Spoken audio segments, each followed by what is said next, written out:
Alhamdulillah. Syukran wa jazakallah Ustaz atas penjelasannya. Untuk pertanyaan selanjutnya ini kembali ke akhwat ini pada saat menjalankan ibadah puasa di pertengahan Ramadan, tentu akhwat itu mengalami suatu halangan. Nah, bagaimana mengisi ataupun melakukan amalan di bulan Ramadan ketika akhwat itu berhalangan seperti itu, Ustaz? Iya, Masya Allah. Ini terkadang beberapa akhwat ini menjadi pertanyaan yang seakan-akan apa ya? Oh, aduh, kerugi ya, nggak bisa apa namanya? Nggak bisa puasa sempurna gara-gara apa? Karena head gitu ya. Ini ada sesuatu yang harus kita pahamkan dan harus kita sampaikan khususnya kepada akhwat yang luar biasa. Punten. Iya. Pertama, punten. Saya gambarkan di sini, singkat saya gambarkan, tolong disimak khususnya untuk akhwat. Iya. Ibadah itu bukan hanya menjalankan perintah Allah, tapi saat menjauhi larangan Allah pun itu adalah ibadah. Kadang-kadang kita concern ibadah itu menjalankan perintah Allah saja. Tapi pada dasarnya saat menjauhi larangan Allah itu juga adalah ibadah. Itu juga adalah ibadah. Iya. Nah, ketika sedang ibadah, ketika sedang health, itu kan dilarang untuk sholat. Berarti ketika akhwat tidak sholat karena sedang haid, itu sedang ibadah. Ibadah apa? Ibadah menjauhi larangan Allah. Kata Allah jangan sholat ketika haid, jangan puasa ketika haid. Berarti Anda sedang ibadah. Anda sedang ibadah. Anda sedang ibadah. Ibadah apa? Ibadahnya orang haid itu tidak sholat dan tidak puasa. Anda sedang ibadah. Bahkan Anda mendapatkan ibadah dua. Ibadah apa? Ibadah puasa dapat, ibadah sholat dapat, dan ibadah meninggalkan sholat dapat, meninggalkan puasa dapat. Kok begitu? Punten. Hadis Rasulullah SAW. Simak kalimat ini baik-baik untuk dikiaskan. Ida maradul abdu aw safara lahu mithlu ma kana ya'malu muqiman sahihan. Ini hadis luar biasa. Masya Allah. Iya. Punten begini. Saya terjemahkan bebas ya. Kalaulah seorang hamba itu sakit atau hamba itu sedang musafir, lalu tidak bisa menjalankan kebiasaannya karena sedang sakit, dia nggak bisa tahajud. Karena dia sakit, dia nggak bisa puasa. Karena dia musafir, dia nggak tahajud. Karena dia musafir, dia nggak puasa. Tapi kalau dia ini tidak musafir dan tidak dalam keadaan sakit, kebiasaan dia puasa.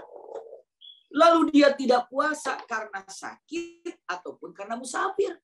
Maka yang menyebabkan dia tidak puasa karena dia sakit atau musafir, Allah akan berikan pahala puasa sempurna kepada orang tadi. Kenapa? Karena dia tidak puasanya karena sakit.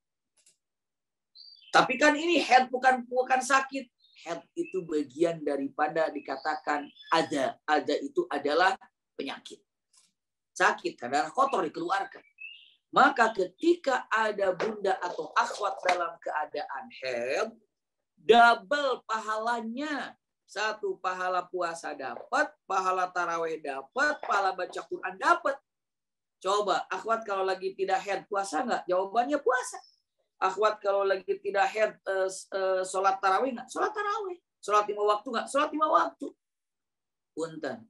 Berarti pahala saum dapat. Pahala tarawih dapat. Pahala baca Quran dapat. Kok bisa? Itu dalilnya. Kenapa? Karena barang siapa yang sakit tidak bisa melaksanakan ibadah, ya karena sakit, maka dia akan lihat kebiasaannya. Kalau sehat dia ibadah, maka begitu sakit, dia Allah akan berikan pahala ibadah seperti biasa. Masya Allah. Dapat double. Bahkan percaya atau tidak percaya dapat triple kalau dibilang. Iya. 3. Kenapa? Karena saat dia istri ini sedang haid, sudah mendapat pahala ibadah puasa, sudah mendapat pahala menjauhi larangan Allah, dan dia masak. Nyiapin untuk buat suaminya, nyiapin untuk anaknya. Punten. Man aftara sha'iman fajaza'uhu kasa'im. Siapa yang memberikan makanan untuk berbuka bagi orang yang puasa, maka orang yang menyiapkan makanan itu mendapatkan pahala puasanya orang yang memakan makanan yang disiapkan tadi. Masya Allah. Bunda, masak. Akhwat, masak. Untuk siapa? Suami. Suaminya makan, maka pahala saum suami ibu dapatkan. Kenapa? Karena itu man aftara shaiman fajaza'u kashaim. Yang memberi makanan kepada orang berpuasa, maka dia mendapatkan pahala orang yang puasa. Ibu punya anak, ada suami. Anak ibu 3, suami ibu makan yang ibu masak. Anak ibu makan 3-tiganya. Ibu mendapatkan pahala puasa 4. Masya Allah. Jadi 3 kali lipat puasanya.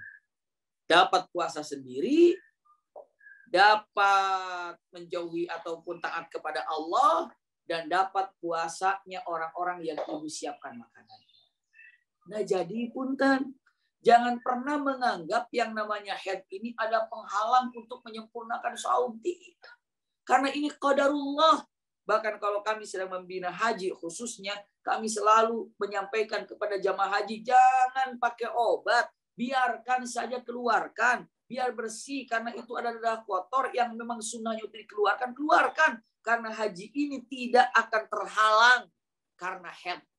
Iya, bisa wukuf di Arafah kok orang yang sedang haid, padahal itu puncaknya haji. Bisa di Mina, bisa melontar jumroh kok. Yang tidak boleh itu apa? Hanya tawafnya saja. Ya tawaf, dan nanti bisa kalau saya sudah selesai baru tawaf. Iya, maka punten. Masya Allah, pertanyaan sangat baik sekali. Dengan berkata mengatakan saya resah nih karena saya haid, gimana untuk menyempurnakan saumnya, untuk mengisi kekosongannya. Nah ini pertanyaan beda lagi. Mengisi kekosongan apa saja dengan amalan baik. Apa saja dengan amalan baik. Mumpung tidak puasa, Masya Allah, kira-kira amalan baik apa yang bisa dilakukan. Misalnya kalau untuk pahala dapat 3 tadi, luar biasa. Tapi mau yang lain, ya kan baca Quran nggak boleh, itu nggak boleh. Paling tidak apa? Paling tidak menyiapkan orang-orang berbuka puasa. Apa saja. Masak misalnya. Atau apa saja. Mumpung tidak puasa, lalu aktivitasnya mungkin bisa diperbanyak. Untuk melakukan hal terbaik, terindah untuk rumah. Silakan bisa dilakukan. Yang jelas, orang yang dalam keadaan haid ini tidak menjadikan puasanya berkurang. Bal, zada wa yazid. Tapi justru akan bertambah dan bertambah. Seperti itu. Wallahu a'lam.